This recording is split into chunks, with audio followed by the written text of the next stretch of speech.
The first time Shanna noticed it, she told herself it was nothing. She had woken up in the middle of the night. No reason, no sound, just that sudden, full awareness. The room was still. The air felt thick, like it had been holding its breath. And her bedroom door was open. Not wide, just a few inches, enough to show the darkness of the hallway beyond. Shanna frowned, still half asleep. She always closed the door before bed. Always. It was one of those small habits that made things feel contained. She stared at the gap for a while, waiting for her eyes to adjust. Nothing moved. No shadows shifted. Eventually, she got up, walked across the room, and pushed it shut. It clicked softly into place. She stood there for a moment, hand on the doorknob, listening. Silence. Then she went back to bed. The second night, it happened again.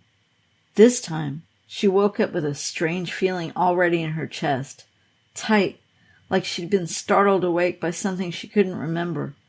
Her eyes moved immediately to the door. Open. The same small gap. Shanna sat up slowly. "Okay," she whispered, mostly to hear a human sound in the room. Draft. Old hinges.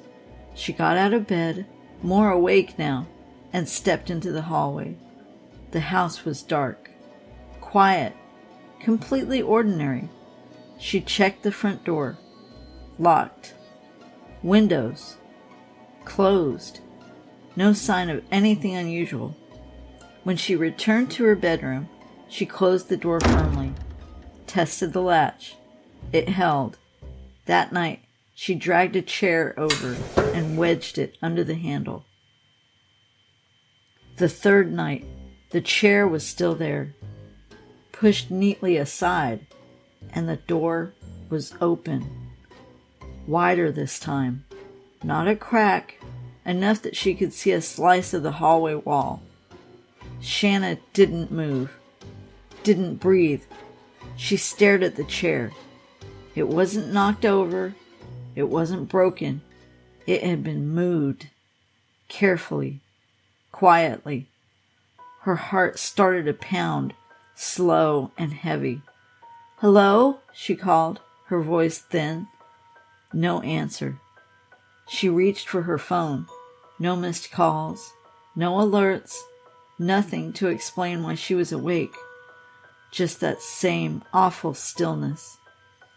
After a long time, she forced herself out of bed again. Checked everything again. Nothing. No one.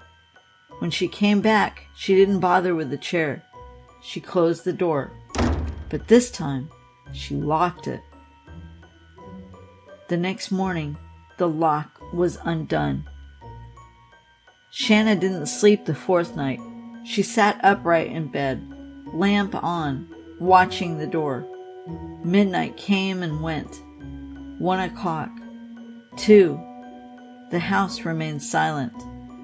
At around 3 in the morning, her eyes began to burn. Her thoughts slowed, blurred.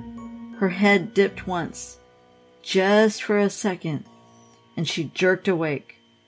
The lamp was still on.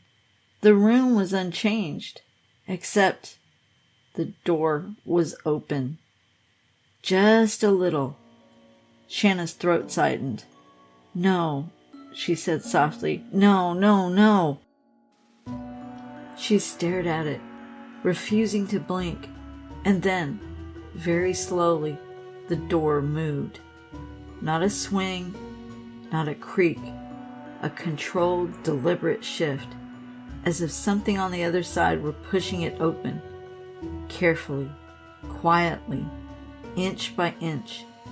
Shanna couldn't breathe. The gap widened. Darkness filled it. Nothing inside the hallway, just empty black. But the door kept moving, wider, wider, until it stopped, and for a moment everything was still again. Shanna waited. Seconds stretched.